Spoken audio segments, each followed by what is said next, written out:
So welcome back to another SUPboarder video. My name is Ruben and today I'm going to talk you through the STX inflatable paddleboard range. STX have been making paddleboards for a few years now and they are sitting at the sort of a moderate price point when it comes to inflatables on the market. This is the first year we've got our hands on the STX range of boards, and to be honest, this is a good year for us to have a look at these boards because they are making some lightweight and very stiff paddleboards in 2020.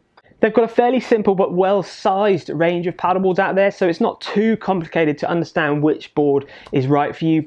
They've got an all-round range of paddleboards which consists of a 9.8 by 30 and a 10.6 by 32.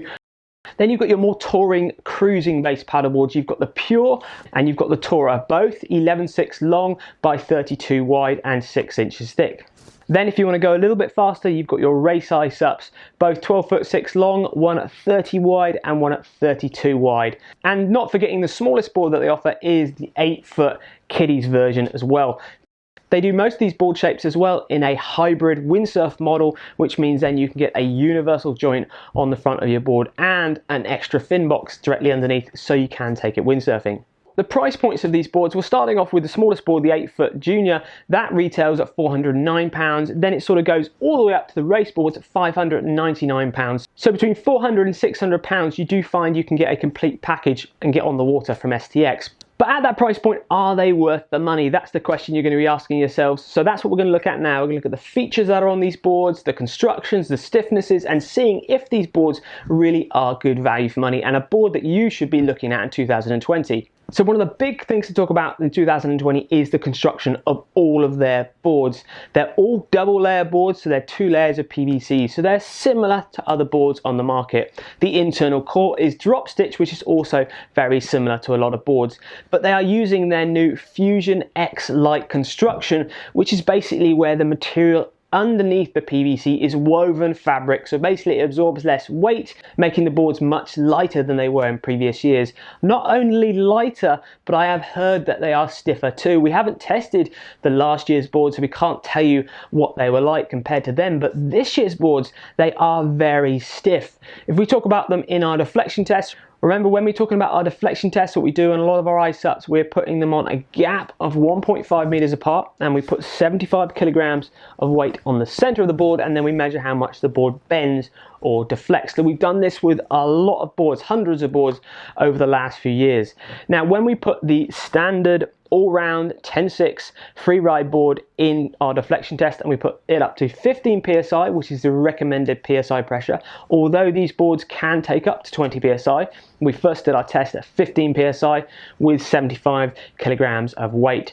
The first deflection was 11 millimeters. Now 11 millimeters, to give you a sort of an idea of how it sits in the general market, is right up there with some of the stiffest boards that are coming out that we reviewed, and those boards have got carbon battens, rods, stiffening, extra carbon layers around these boards, and a board that weighs just over 9.5 kilos, that's a very stiff board at 15 psi. So the interesting thing was we then upped that to the 20 psi, which we know these boards can take as well, and did the same test. Then the deflection went down to 9 millimeters.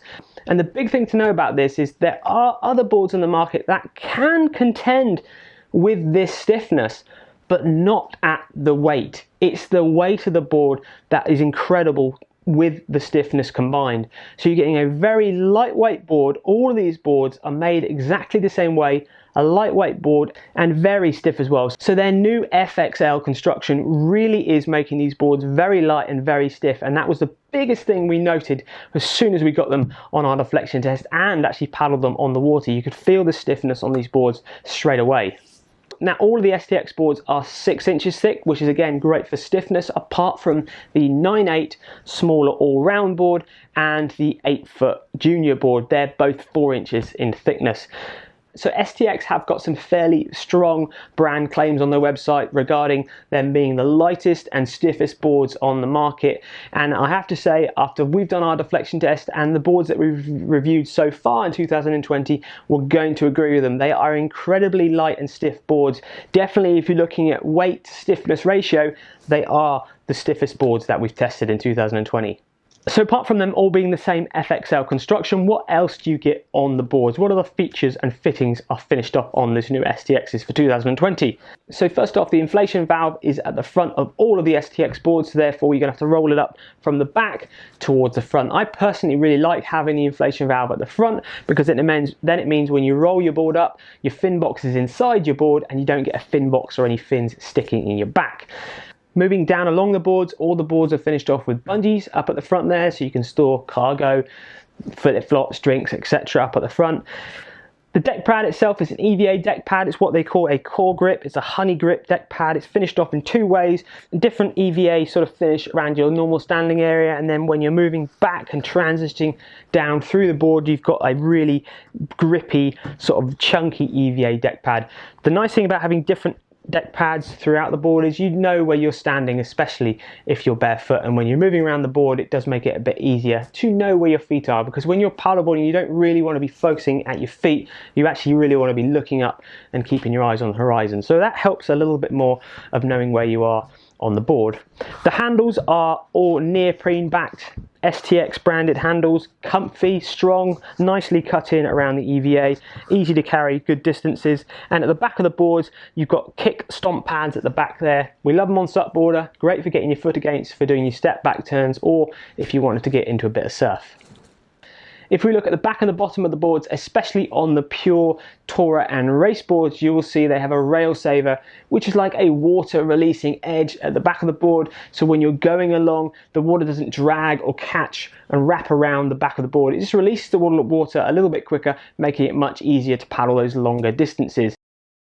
So you can see obviously the tourer, the pure and the race are obviously there to cover a bit more ground, to put more miles underneath your feet. The all-round free ride board is there for a bit of everything. It hasn't got the rail saver at the back there.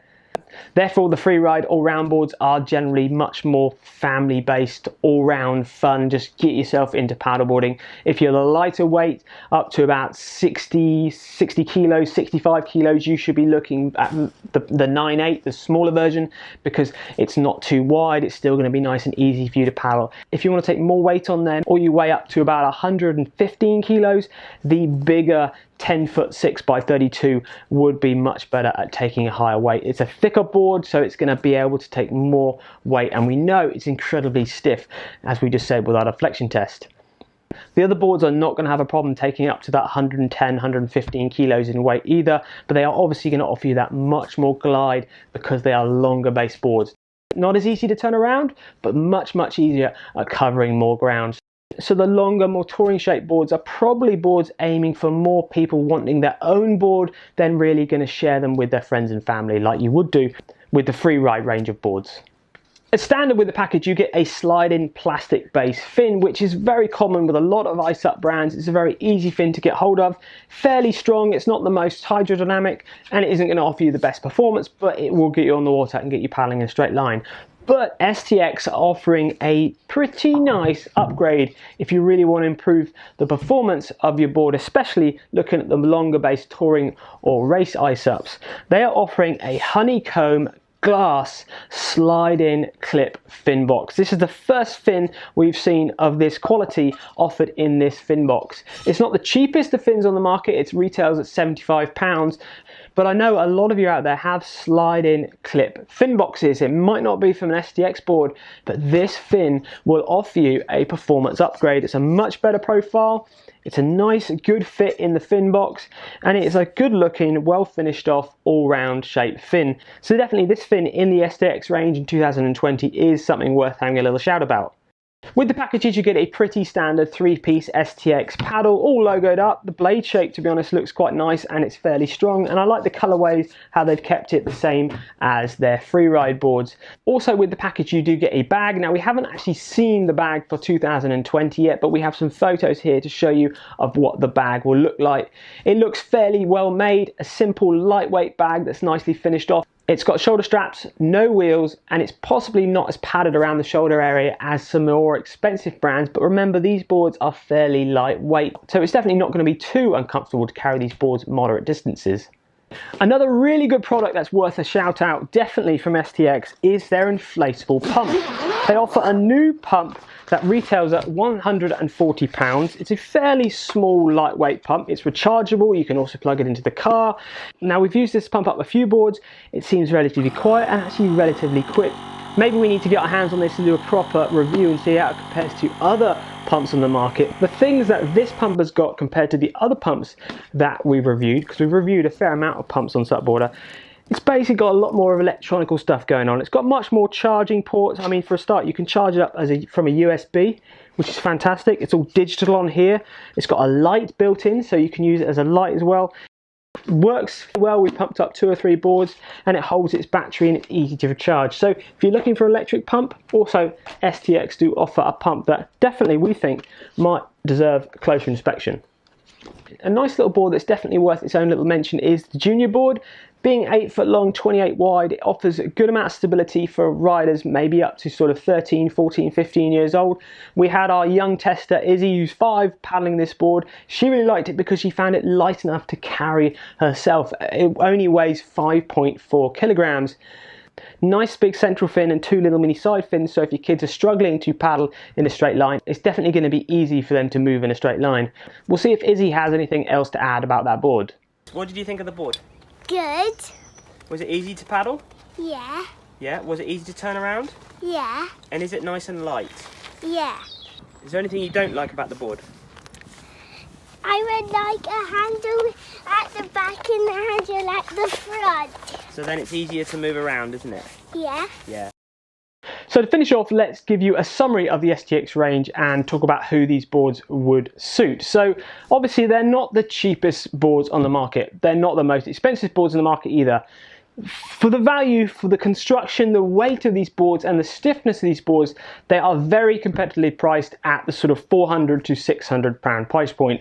If you are looking to obviously get into paddleboarding or get into touring, but basically looking at trying to get a lighter base board that is really stiff and well made for the price point, then the STX range of boards is the sort of boards that you should be looking at. If you're maybe looking at walking or traveling from your home to the paddle location, trying to keep the weight down as much as possible, then these boards really are going to suit you. They've obviously got a lot of boards that are going to suit different paddlers, from the smaller Junior there to the smaller free ride, right up to the massive giant XXL. And definitely the construction that is on these boards is going to stand up to the most expensive boards out there on the market. So there we go. I hope you found that video interesting and informative. The STX range has impressed us, especially when it comes to weight and stiffness. Check them out in your local stores, see if you can get a demo, and let us know what you think of the STX range yourself. Thank you very much, and we'll see you next time on SUPboarder Mag, YouTube, and SUPboarder Pro.